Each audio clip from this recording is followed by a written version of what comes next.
this lecture, you are going to see the ratio of home pages in search results. For example, when you search for a keyword, among the top 10 to 30 results, there may be a few results that directly link to home page of some domain names. These are called home pages in the search result. This graph represents the ratio of home pages from 1 to 30th Google search result. Normally, when people search for a particular keyword, for example, GameSpot or WCCF Tech, only the first search result links directly to the home page, and the remaining second to 30th search results link to some of the interior URLs or content pages in those websites. What does this mean for the brands? To serve the search demand, brands are focusing to invest in content marketing and developing content hubs with evergreen content.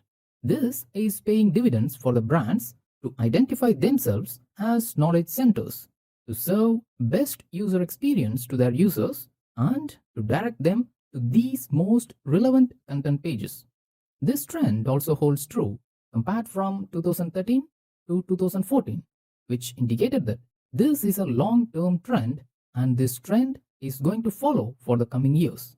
Also, this is in line with Google's development and endeavors to direct the user to the best page on every site.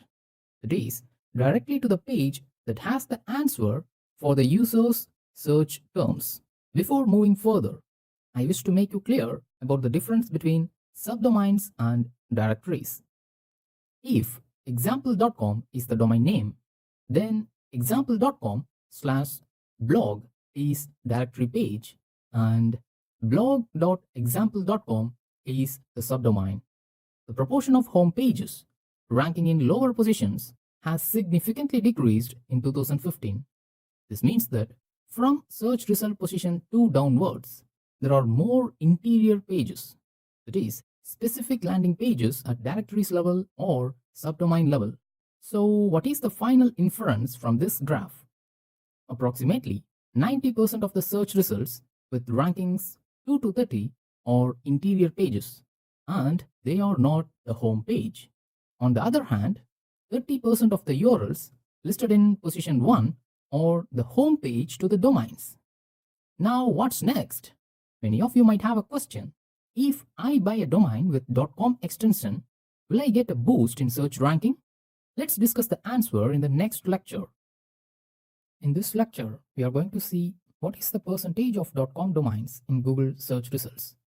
This lecture is a kind of information lecture because generally the top level domains, whether it is .com or .org or .net, doesn't have any influence on search engine ranking factors. But still, it's good to know the percentage of .com domains in top 30, top 10, and in overall Google search results. In 2016, there has been a large increase in the presence of .com pages in the top 20 of Google's rankings.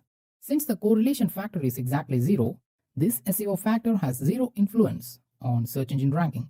But still, pages with .com domains are continuing their dominance amongst high-ranking web pages. But apart from search engine ranking factor, I recommend you to keep with .com domains. It's because people tend to use Ctrl plus Enter or Command plus Enter while going into a website. For example, instead of searching for Newegg in Google or typing newegg.com, if I press Ctrl and Enter keys together, it will directly go to www.newegg.com. This is the habitual factor for webmasters and bloggers.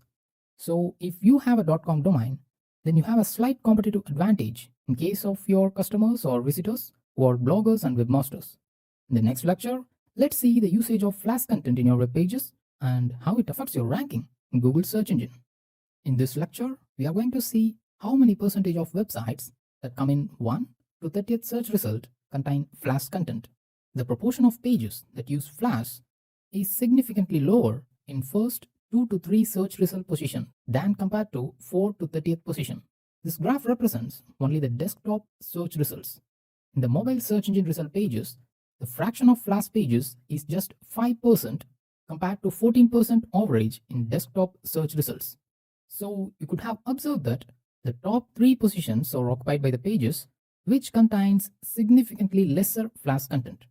Though Google is not against Flash content, it's good to avoid or restrict the usage of Flash in your web pages, as the correlation factor is in the negative zone. Since it's -1%, with the increase of Flash content, your ranking will get reduced. The logic here is that with the increase in Flash usage, your site's file size will increase by a significant amount, which leads to slower page loading time, which in turn affects your page speed as well as Google's search ranking. In the next lecture, let's see another SEO factor, that is URL length, and we will also see how it affects your ranking in Google's search result pages.